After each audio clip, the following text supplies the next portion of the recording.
Assalamualaikum warahmatullahi wabarakatuh. Halo semua, perkenalkan nama saya Nadila Tana Siregar dengan NIM 2107024447.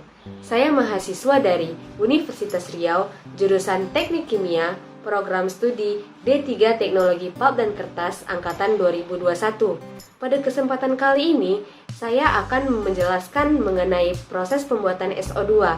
Nah, sebelum kita masuk ke dalam proses pembuatan SO2, baik kita terlebih dahulu mengenal apa sih SO2 itu, lalu apa saja fungsi dan bahaya yang dapat ditimbulkan dari SO2. Selamat menyaksikan.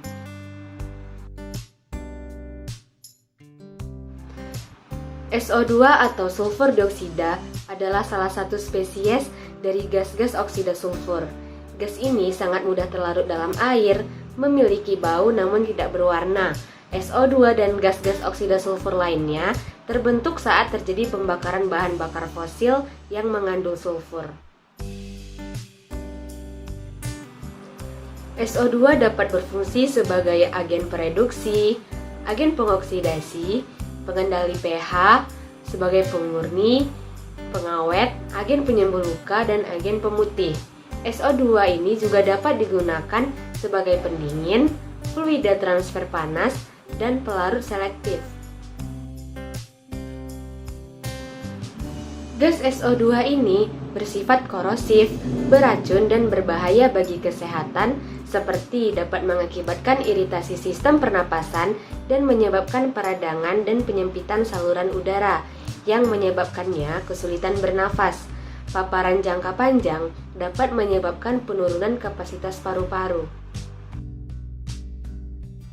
Selanjutnya, kita masuk ke dalam proses pembuatan SO2. Yang pertama yaitu proses pada melter. Proses produksi belerang dimulai dengan melelehkan belerang menggunakan steam coil bertekanan rendah hingga menjadi cairan dengan suhu sekitar 140 derajat Celcius. Belerang dimasukkan ke dalam melter melalui pengangkut conveyor melalui keranjang penampung atau hopper. Melter dilengkapi dengan 4 gulungan pemanas steam yang digunakan untuk mencairkan belerang hingga mencapai suhu 113 derajat Celcius. Setelah menjadi cairan, belerang melewati penghalang bawah atau underflow baffle yang berfungsi untuk menghilangkan busa atau benda apapun yang mengapung di atas belerang cair. Kemudian dipanaskan kembali hingga mencapai suhu sekitar 140 derajat Celcius dengan menggunakan 4 gulungan pemanas steam tambahan. Belerang cair kemudian melewati penghalang atas atau overflow baffle yang dilengkapi dengan layar stainless steel untuk menyaring partikel-partikel dan benda asing lainnya yang mungkin masuk ke dalam alat meleleh belerang. Alat peleleh belerang ini terdiri dari 3 kompartemen yang dilengkapi dengan penghalang atau baffle dan gulungan pemanas untuk memudahkan melelehkan belerang dan mengontrol suhu. Kompartemen pertama digunakan untuk melelehkan belerang menjadi cairan. Kemudian, cairan tersebut dipanaskan hingga mencapai suhu 140 derajat Celcius di kompartemen kedua sebelum disaring melalui layar stainless steel. Cairan belerang yang sudah bersih kemudian mengalir ke kompartemen ketiga yang berfungsi sebagai overflow. Selanjutnya yaitu ada proses pada burner. Burner adalah alat yang digunakan untuk membakar sulfur cair. Di dalam burner, sulfur cair dibakar dengan menggunakan segitiga api, yaitu kombinasi antara propana sebagai pemanas, udara panas sebagai oksigen, dan sulfur sebagai bahan bakar. Suhu di dalam burner selalu dipertahankan pada 1300 derajat Celcius dan kondisi di dalam burner selalu dijaga agar hampa udara. Sebelum sulfur dimasukkan ke dalam burner, sulfur cair dipompa melalui nozzle pengoptimisasi sulfur. Di dalam nozzle ini, sulfur cair dipecah menjadi semprotan halus agar mudah terbakar. Kemudian, semprotan sulfur yang telah diatomisasi dicampur dengan udara panas dan diarahkan ke dalam burner dengan bantuan kipas penghisap. Sebelum sulfur dimasukkan ke dalam burner harus dipanaskan terlebih dahulu dengan menggunakan metana. Setelah burner sudah cukup panas dan sulfur cair sudah dimasukkan ke dalam burner, obor gas alam dapat dimatikan. Suhu pengapian atau suhu untuk menyalakan sulfur cair sekitar 260 derajat Celcius. Setelah suhu ruang bakar mencapai suhu yang optimal, sulfur cair akan terbakar dan menghasilkan gas SO2. Untuk membakar sulfur cair dengan baik, burner sulfur dilengkapi dengan wadah baja karbon berlapis refraktori dan dilengkapi dengan 4 katup masuk udara tangensial untuk menyediakan udara pembakaran yang dibutuhkan untuk membakar sulfur dengan sempurna. Lalu kita masuk ke dalam proses cooler. Cooler yaitu semprotan pendingin pada Venturi neck di cooling tower untuk menurunkan suhu gas dari 1300 derajat Celcius menjadi sekitar 85 derajat Celcius dalam waktu kurang dari 1 detik. Perbandingan air pendingin dan gas yang dipompa untuk mendinginkan gas SO2 dan gas inert yang melewati neck Venturi dan keramik packing. Gas SO2 dan gas inert melewati leher Venturi karbida silikon di tower pendingin primer bagian atas.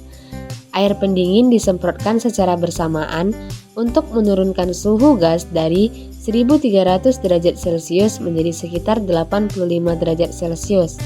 Sebagian besar air semprotan menguap ke dalam aliran gas dan sisanya yang tidak menguap dibuang dari tower pendingin primer untuk menghindari pembentukan endapan dan keasaman pada sistem air sirkulasi.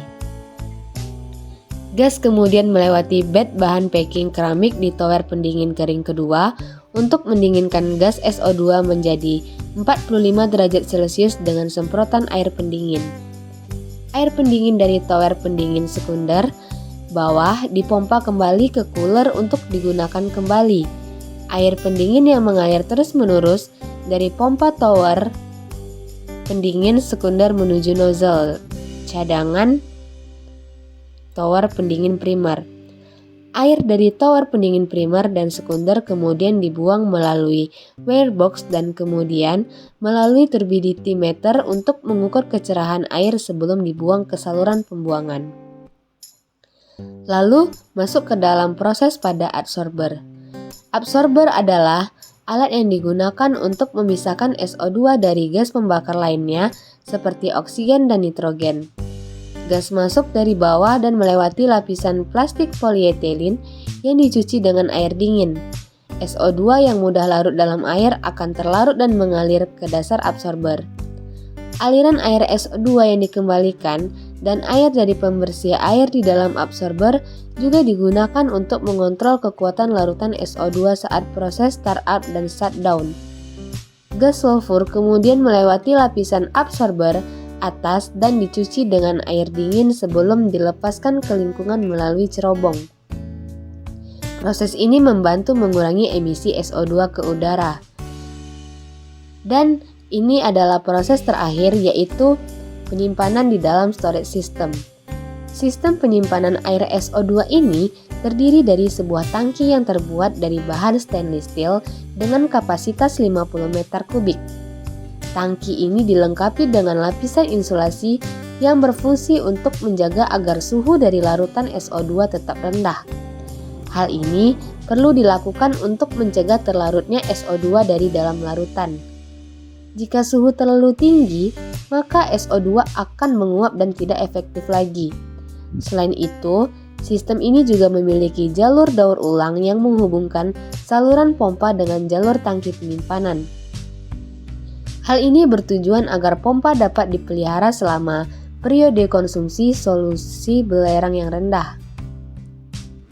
Ada dua menara pendingin, yaitu menara pendingin primer menggunakan air proses untuk menurunkan suhu menjadi 85 derajat Celcius dan menara pendingin sekunder menggunakan air pendingin untuk menurunkan suhu menjadi 40 derajat Celcius. Kemudian, belerang dioksida akan mengalami kondensasi pada absorber dengan menggunakan air dingin suhu 8 derajat Celcius, sehingga belerang dioksida menjadi larutan SO2 dan larutan SO2 akan disimpan di tangki penyimpanan dan didistribusikan ke pabrik.